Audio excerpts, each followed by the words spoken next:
Salut à tous, j'espère que vous allez bien. Aujourd'hui on se retrouve pour une vidéo déballage et présentation. Il s'agit du MSI Mag Color Core Liquide 240R V2. Donc du coup je vais mettre ceci sur mon ordi. Pour ceux qui ne savent pas, c'est un refroidisseur liquide pour le processeur. Du coup on y va sans plus tarder. Donc du coup sur la boîte c'est avec une rotation. On peut faire le logo en bas, en haut ou sur le côté. Ça dépend comment vous vous positionnez. Du coup, les spécifications pour le Mag Core Liquide 240R V2 sont pour tous les sockets, sauf les AM5. Je ne sais pas si les AM5 sont pris en charge. Pour les Intel, il y a les LGA 1150, 1151, 1155, 1156, 1200, 1700. Les LGA 1366, 2011, 2011-3 et les 2066.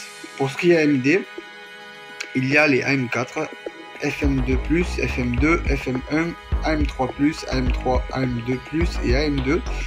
Et comme j'ai dit, je ne sais pas si les AM5 sont pris en charge, je ne sais pas. Dites-moi dans les commentaires, ça pourrait aider la communauté qui tombe sur cette vidéo. Voilà. Pour la dimension du radiateur, du coup, c'est du 274 x 120 x 27 mm et c'est du 1079 x 4.7 x 1,06 inch. Pour le water cooling, c'est du 400 mm et c'est du matériau aluminium. Pour le système fan, c'est des 120 mm, un speed entre 500 et 2000 de tours. Ça fait du 21,65 en CFM, donc ça doit être silencieux, je pense. La pression, c'est du 2,39 et ça fait du 70 000 heures, donc ce qui est assez pour des ventilateurs. Vous avez le fan noise, 14,34 décibels. Le fan bearing keep, la connectique, c'est du 4 volts et 1,8 watts de consommation. Et bien sûr, les ventilos qui sont RGB, c'est du ARGB. Là, c'est une spécification, mais pour la pompe. Après voilà, il y a tout le descriptif et le devant de la boîte. Compatible avec Mystic Light aussi.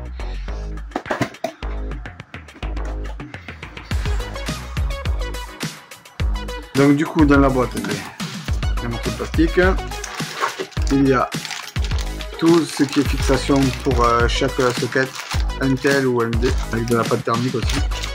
Vous avez deux ventilos AF de 120 mm, ici et un là de chez MSI. C'est bien dommage d'ailleurs qu'on ne trouve pas des ventilos MSI. Un support de protection arrière pour le water cooling pour les Intel. Et on a donc le bloc d'alimentation qui est ici. Voilà comment ça se présente. Du coup, le bloc de refroidissement est sur la grille d'aération. Elle n'est pas sur la pompe directement. La pompe, en fait, elle est directement là-haut. Et c'est, je trouve, beaucoup plus à l'aise que... je pense que ça va tirer moins sur la pompe en bas que sur le refroidisseur en haut.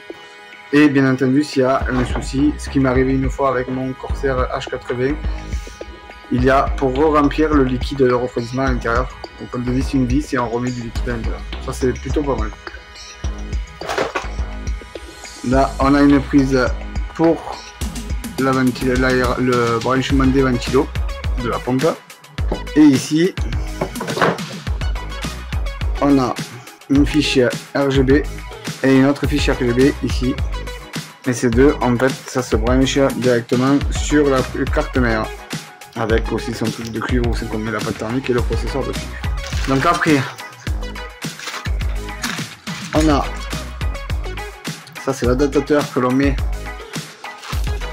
ici sur le bloc d'alimentation dessous là. Dessous vous avez un petit truc. Donc, il suffit juste de le glisser dedans. Si j'y arrive bien sûr. Je vais juste ça en sens. Et l'essence pour le mettre, voilà, comme ça, ou de l'autre côté. Je vais pas les rentrer parce que du coup c'est pas encore le moment. Donc ça c'est que pour la M4 ou AMD ou M3+. Ça c'est pour la backplate de Intel qui se met d'ailleurs dessous cette plaque là. Donc vous branchez cette plaque derrière la carte mère et vous branchez ceci là où vous avez votre processeur. Si j'arrive à l'enlever, c'est très bien. Ça, c'est pareil que l'AMD. Vous le branchez sur votre water cooling ici. Voilà. Vous le rentrez. Moi, je ne vais pas le rentrer. Forcément, comme je dis tout à l'heure. Et vous branchez les 4 vis sur chaque côté. Une prise de ventilation en plus. Vous branchez 2 ventilos.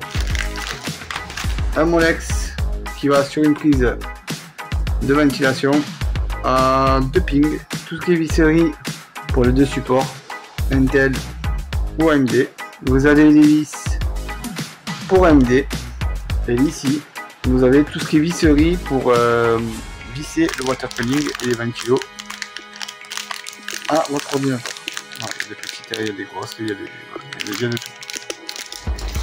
De la pâte thermique, alors je sais pas si c'est MSI ou pas, mais j'ai de la pâte thermique Corsair. Donc ça, je pense que je l'utiliserai pas. Donc du coup, on va procéder au montage. N'oubliez pas le petit pouce bleu, le petit abonnement si vous n'êtes pas toujours abonné à la chaîne, n'hésitez pas à la cloche de notification. Et comme ça, vous pouvez rejoindre la chaîne tranquillou, avoir les notifications des prochaines vidéos qui sortiront. Vous pouvez suivre la chaîne tranquillement. C'est parti!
3, 2, 1.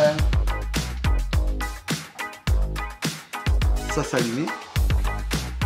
Parce que la pompe tourne. Je l'espère. Je l'espère et je l'espère.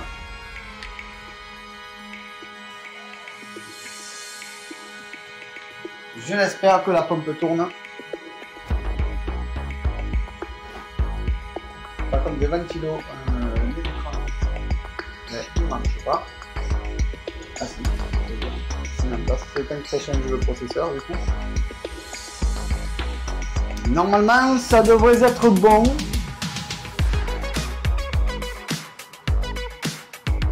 Normalement ça devrait être bon. Pour moi ça fait carré, bleu, le Stream Deck je sais pas. Et le processeur, ben je sais pas. On va voir. Normalement il devrait me le prendre. Ryzen 9 3900 processeur, ok. Je cherche les trucs à faire. Apparemment il a détecté. Mon micro n'est pas branché, l'ordinateur démarre, apparemment même ici. C'est chargé, par contre j'ai deux écrans qui ne marchent pas, je vais regarder. Voilà, c'est ça. C'est tout bon, ça marche. Donc voilà, ça marche bien, tout est bien rallumé, les trois écrans, tout est rallumé, ça c'est nickel. Et apparemment, le ventilateur fait le taf. Et j'ai pas mis les ventilos de MSI. Donc voilà, le water cooling était là d'un côté, il aère du coup l'air. Il va ici, il rentre, il ressort par là. Et techniquement, en haut c'est pareil, il éjecte aussi de l'air. Donc ça fait comme ça ou comme ça. Voilà. Sur ce, je vous fais de gros bisous. N'hésitez pas à laisser le petit pouce, voilà, de vous abonner si ce n'est pas déjà fait. Et on se retrouve pour une prochaine vidéo. Bye bye.